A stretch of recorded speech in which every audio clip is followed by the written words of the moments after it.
you'd think that wrestlers would be pleased to call it a day. It's a punishing life clocking in and out of the office when your office isn't a desk but really a load of desks flattened and fashioned into a 20 by 20 square with a thin layer of canvas on top. It is admittedly a job that expedites aging and wear and tear. With each dangerous bump and chance taken, a wrestler's career shortens that little bit more, and often these larger-than-life superstars struggle to get out before their bodies are substantially broken. These, for the most part, are not those wrestlers. This lot all managed to get out of the Big E, no, not that one, at the peak of their powers. I'm Gareth from What Culture Wrestling, and here are 10 WWE wrestlers who retired in their prime. Number 10, CM Punk. Only in wrestling could a retirement be all but confirmed by an instantly memeable red carpet rant. But CM Punk's never ever wail when asked in 2014 if he'd be returning to WWE several months after his acrimonious departure reflected yet another significant severance of a once financially fruitful relationship. CM Punk, WWE superstar, really does appear to be retired for good, despite the fact that he now calls WWE backstage home. Or at least he's been paid enough to justify being around a company he has openly despised for so long. He retired as one of the top draws in the company, and went on to physically preserve himself by taking part in a rather forgiving sport, which didn't involve him being butchered in the middle of an octagon for the world to see. If only. Number 9, Trish Stratus. The fleeting Trish Stratus comebacks over the past few years have solidified one thing. She was bang right to retire in 2006 with her health and well-being intact. A gifted, natural talent during a period in which much of her skill set wasn't even valued in the way it should have been, Stratus's appearances amongst the women of the current era have been a joy to behold. Not short a step for her decade plus away, the former women's champion has managed to enjoy the fruits of her labour and that of those that followed in her footsteps. The decline following her exit was sharp and unpleasant, but she virtually missed all of it, starting her own business and a family with the time and financial freedom she'd accrued as a battle-worn WWE star. Number 8, Lita. Lita's exit just 2 months after Trish Stratus's may as well have happened in an alternate universe. The Toronto and Philadelphia locations were all that separated Unforgiven and Survivor Series respectively in 2006. But the booking team weren't exactly keen on being kind the second time around. Unlike Trish, Lita was beaten. Unlike Trish, Lita's match wasn't positioned in a position of prestige. Unlike Trish, Lita's underwear was stolen and sold to the crowd by babyfaces to send her on her way. And her absence didn't just make fans' hearts fonder for the former Team Extreme star, it created a mutual feeling from the woman behind the gimmick herself. Amy DeMass walked away from wrestling entirely, seemingly rather happily so, until wrestling finally called her back in the midst of WWE's women's revolution. Number 7, The Rock. There are several moments between 2001 and 2003 that could be classed as points at which The Rock became Dwayne "The Rock" Johnson in his own mind. But each elective exit finds the Great One still in a seemingly never-ending prime. There's the Raw after WrestleMania X7, a night removed from headlining what was then the biggest and best pay-per-view in the company's history. There's his summer 2002 departure after putting Brock Lesnar over clean as a sheet for the WWE Championship. He lost to Booker T, the Hurricane, and Bill Goldberg as a part-time heel in 2003. He gave everything to a ripper of a handicap match with Mick Foley at 2004's WrestleMania 20. Each one selfless but no less satisfying. The Rock spent 4 years retiring just to ensure the company and the audience enjoyed the benefit of his presence whilst they both still could. It took a long 7 years before he came back for a 3-year WrestleMania arc against John Cena that sucked in The Miz, CM Punk, and others. But the Hollywood megastar that returned from the silver screen was by this point more of a made man than any sports entertainment escapee in history. Number 6, Molly Holly. One of the finest moments from any WWE Hall of Fame ceremony in recent years occurred during Beth Phoenix's long recollection of a relatively young life and career well lived.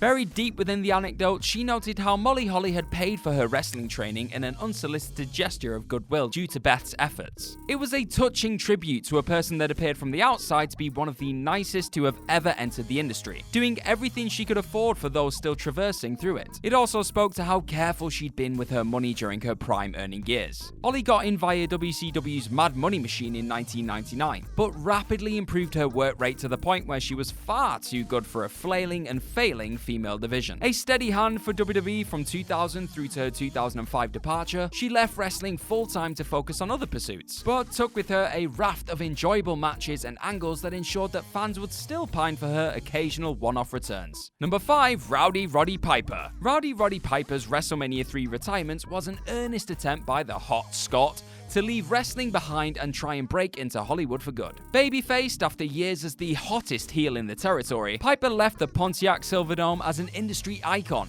accepting the end of his full-time career years before he perhaps needed to. Spending an entire second career as a part-time wrestler after his 1989 return, Piper's effort to exit 2 years prior was earnest in its intention. Early signs were promising too. They Live was a bona fide cult classic, with Piper's performance praised in particular. Failed projects such as Hell Comes to Frogtown were steps too great in the wrong direction though, and his true calling always giddily came back on the strength of his original drawing power. Number 4. Paige. Old enough to know better, but young enough not to care. Paige was giving her body to wrestling before she was even born, but the 25 years she'd spent taking bumps sadly culminated in her being forced into retirement at, well, 25. Tragic in its timing, Paige had barely returned from an extended injury absence in late 2017, before absorbing a hard kick to the neck that re-aggravated substantial problems she'd dealt with for many years. Tear-soaked, Paige bid the ring farewell in the same building she debuted on the WWE main roster in 2014. The comeback had been all too brief for anybody to digest, though she'd at least spent long enough on the roster to ensure there'd be space for her to thrive in other roles post-retirement. Number 3. Corey Graves. Corey Graves was forced to tearfully bid farewell to his in-ring career on air, but it was as much an effort to aid his rehabilitation and reinvention as an NXT commentator in the aftermath of the devastating news he had to deliver.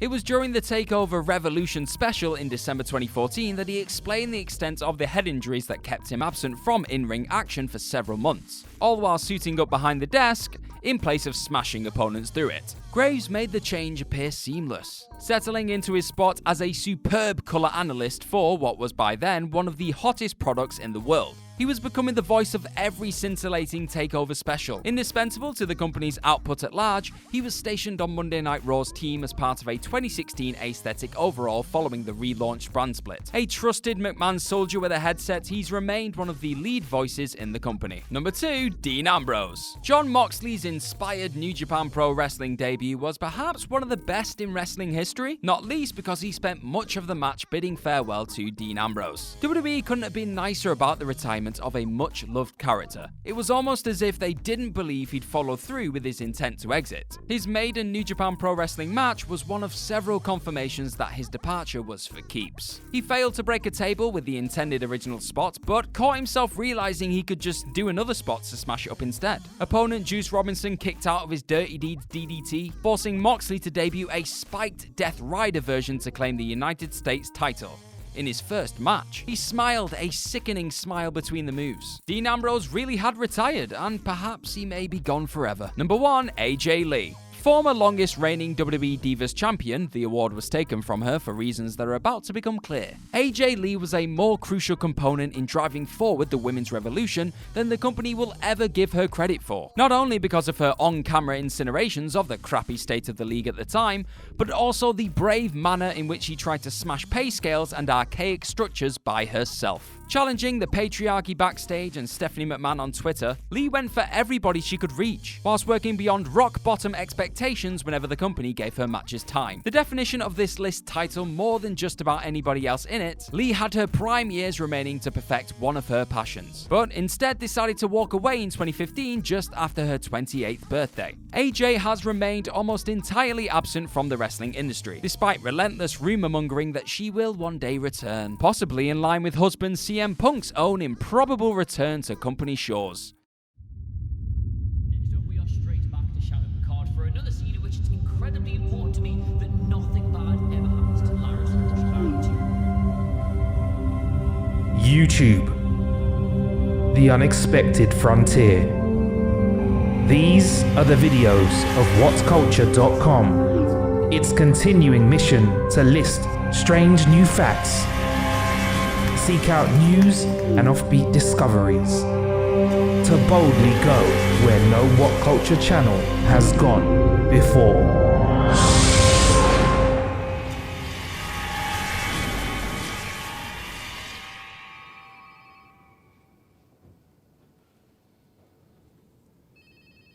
Hey, how would you guys like to start a Star Trek channel? Hell yeah! No, sorry, how's he got a uniform? I've been asking for one for months now, and I'm Spidey money, I'd be sipping jippers on the beach somewhere. Hell yeah! Is he even cold? Hell yeah! If I had any money, I'd be sipping jippers on the beach Months I've been somewhere. asking for one. Hell yeah! Months. If I had Not any money, even- I'd be I'm sipping not jippers trying on the to- beach somewhere. Hell yeah! If I had any money, I'd be sipping jippers on the beach somewhere. Hell yeah! If I had any money, I'd be sipping jippers on the beach somewhere. Hell yeah! If I had any money, I'd be sipping... Hi, I'm Marcus Bronzy, new presenter for Trek Culture, What Culture's new home for all things Star Trek related.